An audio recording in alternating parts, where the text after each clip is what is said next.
कांग्रेस के पूर्व अध्यक्ष राहुल गांधी जी को देख के ये साफ लगता है कि उन्हें राजनीति में जबरदस्ती घुसाया जा रहा है और उनको देख के लगता है कि उनकी कोई रुचि नहीं है राजनीति पर, जिस तरह से उनकी गतिविधियां हैं।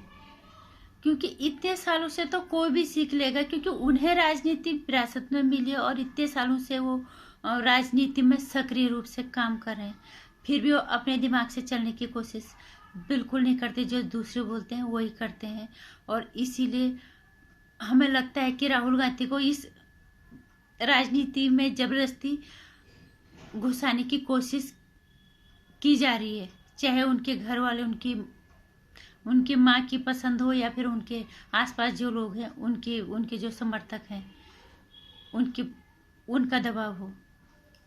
नमस्कार, स्वागत है आपका मेरे चैनल नंदिनी जो मैं हूँ नंदिनी। आज कांग्रेस आज स्थापना दिवस मना रही है। 136वां स्थापना दिवस कांग्रेस का है और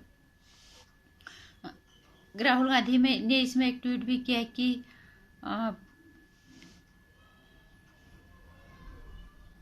पार्टी देश हित में आवाज उठाने को प्रतिबद्ध है और इसमें ही सीधे सीधे जो है शिवराज सिंह चौहान ने इस पे फिर तंज भी कस दिया। उन्होंने कहा राहुल 9-2-11 हुए राहुल गांधी, क्योंकि वो इटली के लिए रवाना हो गया। इसी पे उनको कई तरह से आज उनकी खिंचाई हो रही है, उनके जोक बन रहे हैं अलग अलग तरह से।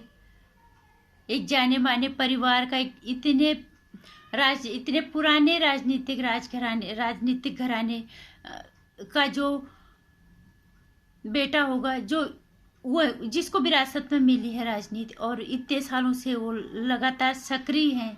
अगर उनका मन होता तो उनको बहुत अच्छे से राजनीति आ चुके होते और वो अपने दिमाग से चलते, लेकिन उन्हें साफ लग रहा है कि उन्हें जबरदस्ती इस राजनीति करने पे मजबूर किया जा रहा है। इसलिए जो उनको लोग बोलते हैं वो हमेशा वही करते हैं। किसान आंदोलन पे जबरदस्ती बवाल करके किया, किसानों को ठंड में आंदोलन करने के लिए मजबूर किया और खुद इटली के लिए रवाना हो गए। तो इसमें सारे लोगों के अपने अपने तरफ से सबने ट्वीट किया है। पुष्पेंद्र कुलश्रेष्ठा जी हैं, सभी जानते हैं इनको, और उन्होंने लिखा मामला फंसता देख एंटोनियो मैनो का बेटा पप्पू किसान आंदोलन बीच में छोड़ नए साल का जश्न मनाने नैनीहाल इटली रवाना हो गए। उसके बाद नेहा चौधरी कोई ये ट्विटर पे हैं एक्यूजर, उन्होंने लिखा राहुल गांधी जी के हाथ 2 करोड़ किसानों के हस्ताक्षर लेकर सूझ गया था, इसीलिए वो नानी के घर इटली इलाज कराने गए हैं। और गजेंद्र चौहान जी युधिष्ठिर का रोल उन्होंने किया था महाभारत में, जो भूमिका निभाई थी सभी को पता था, काफी प्रसिद्ध थे, इसी से उनको प्रसिद्धि मिली है। उन्होंने लिखा है कि अब ये अफवाह कौन फैला रहा है कि पप्पू इटली कागज ढूंढने के लिए गया है। इस तरह के लोग उनका मजाक बना रहे हैं। तो अफसोस होता है, राजनीतिक विरोधाभास एक अलग चीज होती है। अपनी राजनीतिक विरासत को आगे ले जाना, जो भी विरासत में चीज मिले उसे आगे ले जाना आपकी जिम्मेदारी बनती है, बशर्ते आपकी उसमें रुचि हो। तो राहुल गांधी ने सिर्फ ये मजाक का पात्र बन के रह गए हैं। इसमें लोग सिर्फ उनका मजाक ही बनाते हैं और कुछ नहीं। और इसमें कोई दो राय नहीं कि काफी विनम्र है स्वभाव से, जिस हिसाब से है उस हिसाब से लगता नहीं कि वो राजनीति के लायक हैं। इसमें ये सागरिका घोष है, इन्होंने लिखा है कि वो काफी सुशील स्वभाव के हैं, वो पॉलिटिकल रीडर टाइप बिल्कुल भी नहीं है, ये उन्होंने लिखा है। और मुझे भी लगता है ये बात, जिस तरह से लोग उनका मजाक बना देते हैं या जिस तरह से ठीक है वो अपोजिशन में लीडर है, वो नेता प्रतिपक्ष है, लेकिन एक विपक्ष का नेता भी एक नेता सरकार के कम उसकी ताकत नहीं होती। सरकार के कामों, सही कामों को सराहना, गलत कामों को जनता के सामने लाना, जनता के हितों की आवाज सरकार के सामने उठाना एक नेता प्रतिपक्ष की जिम्मेदारी होती है। उस जिम्मेदारी को वो कहीं से भी नहीं निभा पा रहे हैं। जो लोग उनको बोल रहे हैं, कुछ दलाल पत्रकारों ने उनका बेड़ा गर्क कर रखा है, कुछ उनके आसपास जो लोग इकट्ठे हुए हैं उन्होंने उनका बेड़ा गर्क कर रखा है। जो बुजुर्ग जो नेता है इनको जो राय देते हैं उनकी ये मानते हैं नहीं। जो बहुत ईमानदारी से और शिद्दत के साथ कांग्रेस के लिए काम करते हैं। और दूसरा इनकी माँ, वो यही चाहते हैं कि मेरा बेटा ही बने। अभी भी फिर से उन्हें अध्यक्ष बनाने की तैयारी कांग्रेस की हो रही है। लेकिन ये काफी दुर्भाग्य है कि दुर्भाग्य की बात है, इतनी पुरानी पार्टी देश की, और इस तरह से मजाक का पात्र बनना। एक काम कर पाना नहीं कर पाना एक अलग चीज है। राहुल गांधी खुद का दिमाग कहीं से भी इस्तेमाल वो नहीं करते। जो उनको लोग बोल देते हैं वो कर देते हैं। यही बिल पहले जब कांग्रेस ला रही थी, वो सिर्फ इसलिए डर के मारे जो किसानों का आज इन्होंने बंबरडर करवा दिया है, ये खुद बिल लाने वाले थे इसलिए नहीं लाए कि शायद कुछ लोग, ये जो ताकतवर लोग हैं, ये हमारे खिलाफ हो जाएंगे। जब आज सरकार लेके आई है तो उन्हें उसके पक्ष में बात करनी चाहिए थी। और दूसरी बात, स्मृति ईरानी को अभी सुना था आर भारत पे हमने, वो ये बोल रही थी कि जिस दिन ये बिल पास हो रहा था उस दिन राहुल गांधी संसद में थे ही नहीं। क्या एक सांसद, जिम्मेदार सांसद, एक नेता ऐसा होता है? वहां पे बिल के पक्ष में बोलना, विपक्ष में बोलना है, अपनी राय रखते, अपने सुझाव देते। किस लिए होता है संसद में, किस लिए रखा जाता है प्रस्ताव? कि सारे नेता सांसद जितने भी हैं वो अपनी राय रखेंगे।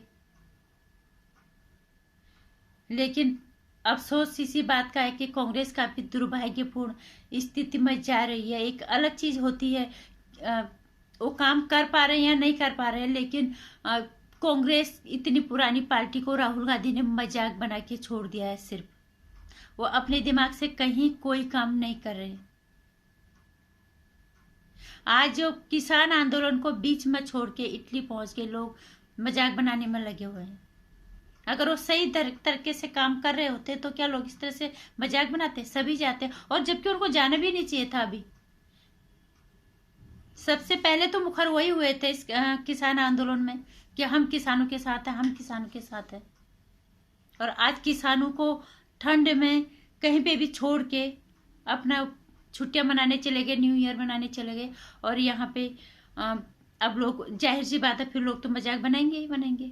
और कुछ नहीं, राहुल गांधी ने सीधे सीधे मजाक का पात्र बना दिया है कांग्रेस पार्टी को। और ये जो सागरिका घोष, इन्होंने बिल्कुल सही कहा, काफी विनम्र स्वभाव के, काफी सुशील स्वभाव के हैं राहुल गांधी।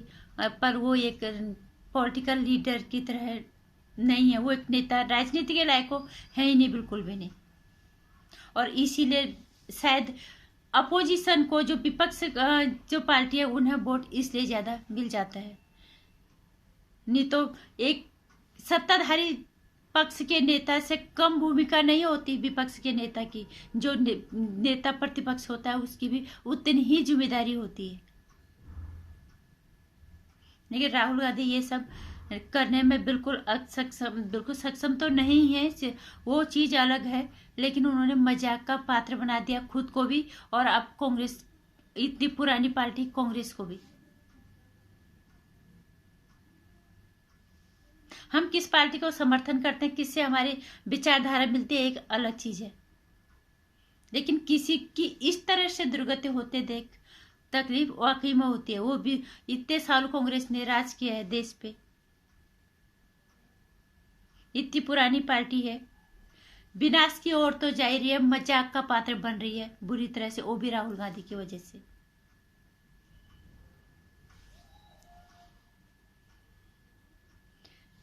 जो भी है फिलहाल,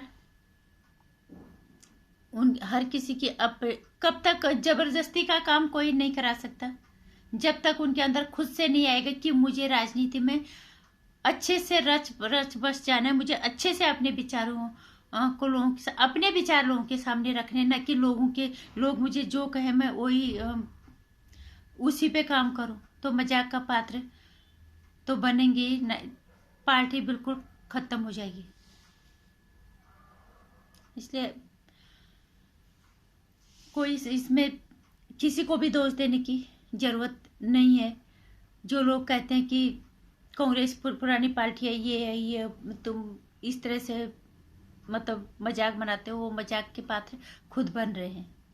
इसमें कुछ पत्रकार हैं, इसमें कुछ जिनको चिढ़ है, जो सिर्फ और सिर्फ सरकार विरोधी गतिविधियां करते करते उन लोगों को ये नहीं पता चल रहा है कि हम राष्ट्र विरोधी हो रहे हैं। राष्ट्र विरोधी हो गए होंगे तो इस देश के में रहने वाली जनता फिर सबको धोएगी। आज जनता पहली वाली जनता नहीं, आज जनता जागरूक हो गई है और जागरूक होना भी पड़ेगा। और मैं राहुल गांधी को सिर्फ एक ही बात कहना चाहूँगी कि सिर्फ बोलने से नहीं होता। लोगों ने जो बोल दिया वो उसको जाके बोल दो, उस पर ही काम करो। अगर राजनीति में काम करना है तो उनको अपने दिमाग से चलना पड़ेगा, तो सबकी सुन के उन्हें मन से काम करना पड़ेगा, वहाँ पे मेहनत करनी पड़ेगी। चाहे तुम्हें राजनीति विरासत में भी मिली है, काम तुम्हें जमीन से ही करना पड़ेगा, तब आप इस राजनीतिक विरासत को संभाल पाओगे, आगे ले जा पाओगे।